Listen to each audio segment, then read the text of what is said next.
يرفع الله الذين آمنوا منكم والذين أوتوا العلم درجات. الحمد لله وحده نصر عبده وعز جنده وهزم الأحزاب وحده.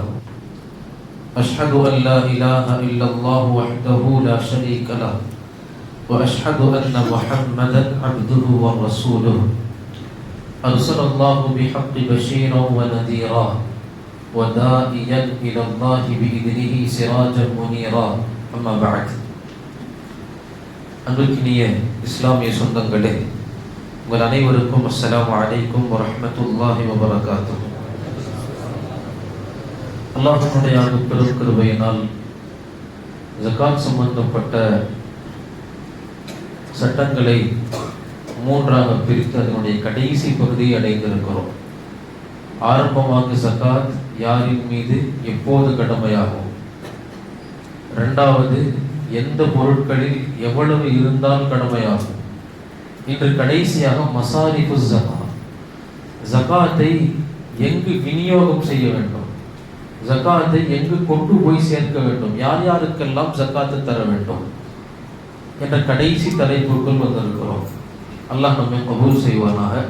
அன்பானவர்களே, நம்ம மேலே கேட்ட மாதிரி ரெண்டு விதமான ஜகாத்துக்கு தகுதியான அடிப்படைக்குள் ஒருத்தர் வந்துட்டாருன்னா அவர் ஜகாத்து கொடுக்கணும். அதாவது யாரின் மீது ஜகாத்து கடமையோ அவர் தான் ஜகாத்தை நிறைவேற்றும். உதாரணமா மனைவி மீது ஜகாத்து கடமையாச்சுன்னா மனைவி நிறைவேற்றும், கணவன் நிறைவேற்ற முடியாது. ஆனா இன்னைக்கு நம்மள பல கணவர்கள் என்ன செஞ்சிடறோம், மனைவிக்காக வேண்டி ஜகாத்து கொடுத்துறோம். என்றாலும் மார்க்கத்துடைய சட்டம் என்னன்னா, மனைவியினுடைய கையில அந்த ஜகாத்தினுடைய தொகையை கொடுத்து, இது உன்னுடைய ஜகாத்தின் தொகை, இதை நான் நிறைவேற்ற போகிறேன் என்று சொல்லி நியத்தை வச்சு வாங்கிட்டு வரணும். அப்பதான் ஜகாத்துங்கிறது கூடும். ஜகாத்துல நியத் அவசியம்.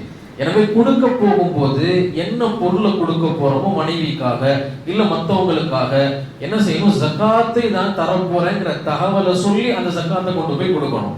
யார் மீது கடமையோ அவங்க நிறைவேற்றணும். இது முதலாவது செய்தி. இரண்டாவது, அன்பானவர்களே, மசாரிஃபு ஜகாவுக்கு போறதுக்கு முன்னாடி கடன் இருந்தால் நாங்க என்ன செய்யறது, நாங்க கடன் கொடுத்திருக்கிறோம், நாங்க என்ன செய்யறது அப்படின்னு சொன்னா, அன்பானவர்களே, கடன் மொத்தம் ரெண்டு விதம். முதலாவது விதம், கடன் கொடுத்திருக்கிறோம், அந்த கடன் கண்டிப்பா திருப்பி வந்துடும் தெரியும், இது முதல் விதம். ரெண்டாவது விதம், கடன் கொடுத்திருக்கிறோம் ஆனா திருப்பிலாம் வருமாங்கிறது ஊர்ஜிதம் இல்லை, வந்தா பார்க்கலாம் அப்படின்ற ரெண்டு விதம். ரெண்டுத்துக்கும் தனித்தனி சட்டம் இருக்கு. முதலாவது, கடன் கொடுத்திருக்கிறோம், அந்த கடன் உறுதியாக வந்துடும் அப்படின்னு தெரிஞ்சா அதுல ரெண்டு விதமான நிலைகள் இருக்கு. முதலாவது, நீங்க 1 லட்சம் ரூபாய் கடன் கொடுத்திருக்கீங்கன்னு வைங்க, அந்த கடன் மீண்டும் வந்ததற்கு பின்னாலும் அதற்கான ஜகாத்து கொடுக்கலாம்.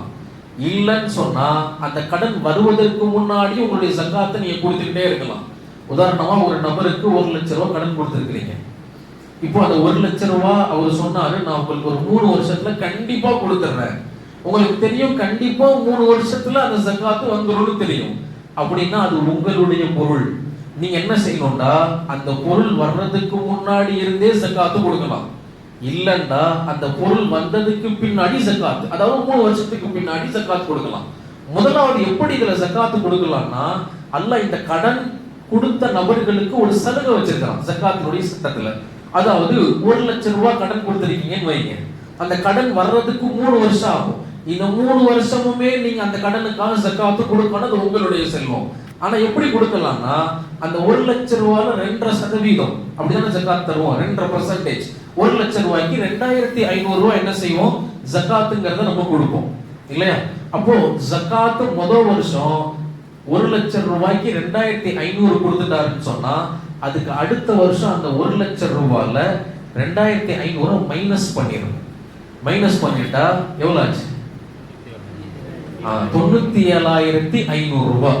இந்த 97,500 ரூபாய்க்கு தான் ரெண்டாவதுக்கு ஜகாத்து கொடுக்கணும். அதுல இருந்து 2%, அதுல 97,000 2% எவ்வளவோ அதுக்கு ஜகாத்து கொடுக்கணும். அப்படியே அதுக்கு அடுத்த வருஷம் அதுக்கு எவ்வளவு ஜக்காத்து கொடுத்தீங்களோ அது அந்த மொத்த கணக்குல குறையும். இப்படி 3 வருஷம் ஆனாலும் சரி, 4 வருஷம் ஆனாலும் சரி, 5 வருஷம் ஆனாலும் சரி, அவர் கொடுக்கிற வரைக்கும் இப்படி குறைச்சு குறைச்சு குறைச்சு கொடுத்துக்கிட்டே வரணும். இது அவர் வாங்குற வரைக்கும். இல்ல நான் வாங்குனதுக்கு பின்னாடியே கொடுத்துக்கிறேன்னு சொன்னா இதே கணக்கு தான். 5 வருஷம் கழிச்சு அவர் கொடுத்தாருன்னா இதே மாதிரி 5 வருஷத்துக்கும் குறைச்சு குறைச்சு குறைச்சு மொத்தமா கையில வந்ததுக்கு பிறகு ஜக்காத்து கொடுக்கணும். இது உறுதியா வரும்ன்ற கடனாக இருந்தா. உறுதியா வரவே வராது, வந்தாதான் வரும், இது தெரியாது நமக்கு அப்படின்னு தெரிஞ்சா இந்த கடன் கையில வந்ததுக்கு பின்னாடி தான் நீங்க அதற்கு பொறுப்புதாரி. அதுல இருந்து தான் வருஷத்துக்கான கணக்கு ஸ்டார்ட் ஆகும். இது கடனுக்கான ஜக்காத். அன்பானவர்களே, இப்படி கடன் முடியுது. அடுத்தபடியாக ஜக்காத்தை யாருக்கு கொடுக்கணும், இதுதான் ரொம்ப முக்கியமான சட்டம். அல்லாஹ் தஆலாவே இந்த பிரச்சனையை தீர்த்து வச்சுட்டான். 8 பேருக்கு ஜக்காத் தரணும். முதலாவது அல்லாஹ் குர்ஆன்ல சொல்றான், அல் ஃபுகரா, ஏழைகளுக்கு ஜக்காத் கொடுக்கணும். வல் மசாகீன், ஏழைகளுக்கு ஜக்காத் கொடுக்கணும். 2 பேருமே ஏழைகள் தான். ஆனா ஃபுகராவுக்கும் மசாகீனுக்கும் என்ன வித்தியாசம் அப்படின்னா, ஃபுகரான்னு சொன்னா எதுவுமே இல்லாதவர், அவர்கிட்ட எந்த ஒண்ணுமே இருக்காது, வீடு வாசல் சொத்து சும்மா எதுவுமே இருக்காது, அவர் ஃபுகரா. மசாகீன்னு சொன்னா அவர்கிட்ட எல்லாமே இருக்கும், கொஞ்சம் வீட்டு வாடகைக்கு வீடு இருக்கும், சொந்தமா சம்பாதிப்பாரு, வேலைக்கு போவார், எல்லாமே இருக்கும். ஆனா கையில வச்சிருக்கிற பொருளாதாரத்தினால் அவரால் அன்றைய தேவைகளை பரிபூர்ணமா நிறைவேற்ற முடியாது. இவர் தான் மசாகீன். 2 பேரும் ஏழைகள் தான், அவர்கிட்ட எதுவுமே இருக்காது. இவருக்கு அல்லாஹ் கொஞ்சம் கொடுத்திருப்பான் மிஸ்கீனுக்கு, இருந்தாலும் அதை வைத்துக் கொண்டு அவரால் பரிபூர்ண தேவைகளை நிறைவேற்ற முடியாது. இதுதான் ஃபுகராவுக்கும் மசாகீனுக்கும் மத்தியில் உள்ள வித்தியாசம். மூணாவது அல்லாஹ் தஆலா சொல்றான், ஆமிலீன அலைஹா, ஜகாத்தை வசூலிக்க வருபவர்களுக்கு அதிலிருந்து என்ன செய்யலாம், அவங்களுக்கான கூலியை கொடுக்கலாம். அல்லாஹ் தஆலா நாலாவது சொல்வது முஅல்லஃபத்து குலூபிஹிம். யார் முஅல்லஃபத்துல் குலூப் அப்படின்னு சொன்னா, புதுசா இஸ்லாம் ஏற்றிருக்கிறார், அவருக்கு ஜகாத்து கொடுத்தா அவர் ரொம்ப வறுமையில் இருக்கிறார், இஸ்லாத்தின் மீது இன்னும் அவருக்கு பற்று அதிகமாகும். இப்படிப்பட்ட நபராக இருந்தால் அவருக்கு என்ன செய்யலாம், ஜகாத்துங்கிறது கொடுக்கலாம். அடுத்த 5வது அடிமைகளுக்கு ஜகாத்து கொடுக்கலாம். 6வது காமிரீன்னா அதிகமா கடன்ல மூழ்கியவர்கள், எப்படியாவது அடைக்கணும்னு போராடுறாரு, அவருக்கு என்ன செய்யலாம், ஜகாத்தை கொடுக்கலாம். அடுத்து 7வது ஃபீ சபீலில்லாஹ், அல்லாஹ்வின் பாதையில போருக்கு போறவங்களுக்கு ஜகாத் கொடுக்கலாம். ஜமாத் போறவங்களுக்கு ஜகாத் கொடுக்க முடியாது, அல்லாஹ்வின் பாதையில போருக்கு போகணும், அப்பதான் ஜகாத் கொடுக்க முடியும். கடைசியா வப்னுஸ் சபீல், வழிபோக்கர்கள். இந்த வழிபோக்கர்கள் யாருன்னா, பிரயாணத்தின் போது தன்னுடைய உடைமைகளை எல்லாம் தொலைச்சிட்டாங்க, எதுவுமே இல்லை, ஆனா அசல்ல ஒரு பெரிய செல்வந்தரா இருப்பாரு, ஆனா பிரயாணத்தின் பயணத்துல எதையா தொலைச்சிட்டாரு, எதுவுமே இல்லை, அவருக்கு தேவை இருக்குது அப்படின்னு இந்த வழிபோக்கர்களுக்கு தரலாம். இந்த 8 பேருக்கு ஜகாத் கொடுக்கலாம். அதுல அன்பானவர்களே, நம்முடைய பகுதியில நமக்கான பழக்கம் மொத்தம் 3 பேர் தான் நம்ம அதிகமா ஜகாத் கொடுக்கிற கேட்டகரி. ஒன்னு ஃபுகரா, 2வது மசாகீன், 3வது காமிரீன். ஏழைகள், ஃபுகரா மசாகீன், ஏழைகள் தேவை உடையவர்கள். 3வது காமிரீன், அதிகமாக கடன் வாய்ப்பட்டவர்கள், கடனில் மூழ்கியவர்கள், தேவை உள்ளவங்க. இவங்க 3 பேர் தான் அதிகமா நம்முடைய பகுதிகளில் நம்ம ஜகாத் கொடுக்கிறவங்க.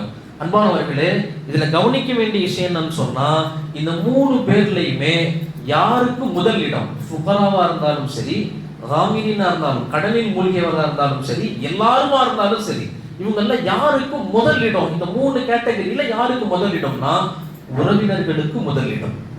உறவினர்களுக்கு, நம்ம குடும்பத்தில் இருக்கக்கூடிய உறவினர்கள். எந்த உறவுக்கு ஜகாத் கொடுக்கலாம், எந்த உறவுக்கு ஜகாத் கொடுக்கக்கூடாது, 2 வித உறவுகளுக்கு ஜகாத் கொடுக்க கூடாது. அது அல்லாத மிச்சம் எல்லா உறவுக்கும் ஜகாத் கொடுக்கலாம். முதல் வடிவம் என்ன, ஜவுஜ், கணவன் மனைவிக்கோ, மனைவி கணவனுக்கோ ஜகாத் கொடுக்க கூடாது, இது முதல் வகை. 2வது வகை என்ன, பெற்றோர்கள் பிள்ளைகளுக்கோ, பிள்ளைகள் பெற்றோர்களுக்கோ. அப்படின்னா பெற்றோர்கள்ல யாரும், பெற்றோர்கள், பெற்றோரின் பெற்றோர்கள், பெற்றோரின் பெற்றோர்கள், லைன் அப்படியே முன்னாடி போற மாதிரி பின்னாடி வரும், பிள்ளைக்கு, பேரனுக்கு, பேரனின் பேரனுக்கு, இப்படி வரிசை என்ன செய்யக்கூடாது. இந்த தொடர் சங்கிலி, பெற்றோர்களின் சங்கிலி, அதை தொடர்ந்து வருகிற பிள்ளைகளின் சங்கிலி, இந்த 2 உறவுகளுக்கு ஜகாத்துங்கிறது தரக்கூடாது. இது அல்லாத உறவுகளுக்கு தரலாம்.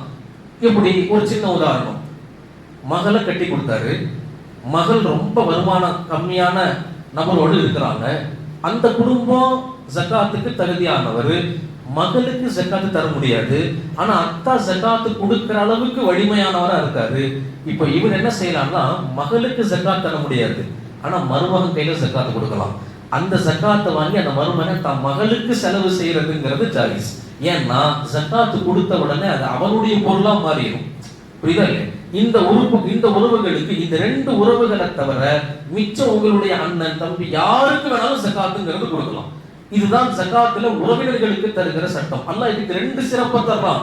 ஒன்னு ஜக்காத்து கொடுத்த நன்மையும் தருவான், 2வது உறவுகளை ஆதரித்த நன்மையும் அல்லாஹ் தஆலாங்கிறது தருவான். இன்னைக்கு நம்ம பழக்கம் என்னன்னா எல்லாத்துக்கும் வாரி வழங்குவோம், எல்லாத்துக்கும் வாரி வாரி கொடுப்போம். தெரிஞ்ச மூஞ்சிக்கு, தெரியாதவங்களுக்கு, பள்ளிவாசலுக்கு, மதரசா எல்லாத்துக்கும் கொடுப்போம். ஆனா அசல்ல அல்லாஹ் முற்படுத்துறது உங்க உறவுகள்.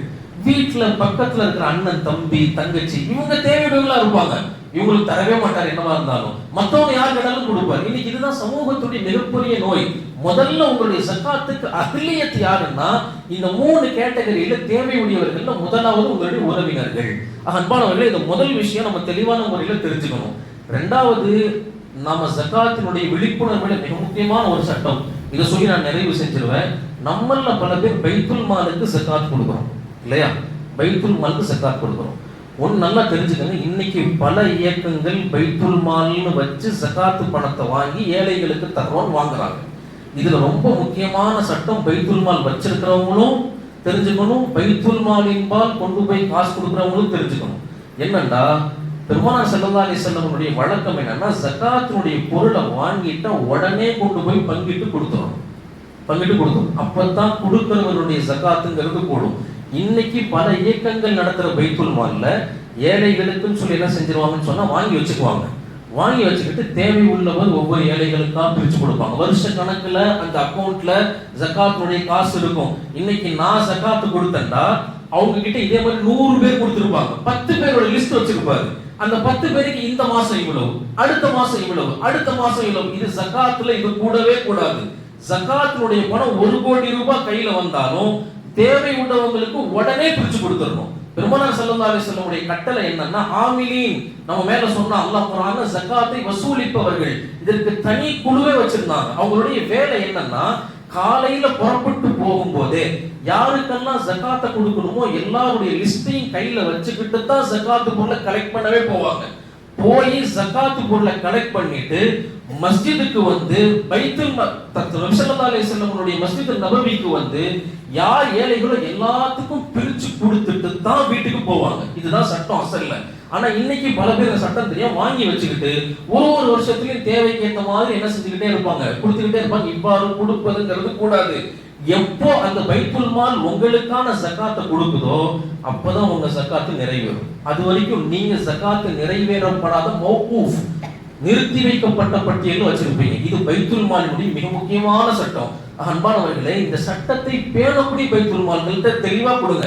நீங்க ஜக்காத்தை கொடுக்கிறதுக்கு முன்னாடி உங்க உரிமை, அது உங்களுடைய உரிமையை தாண்டி உங்களுடைய வணக்கம். அது நீங்க லிஸ்ட் வச்சிருக்கீங்களா, யாருக்கு தர போறீங்க, யார் யாருக்கெல்லாம் செய்ய போறீங்க, இந்த லிஸ்ட்டை நீங்க வச்சிருக்கீங்களா?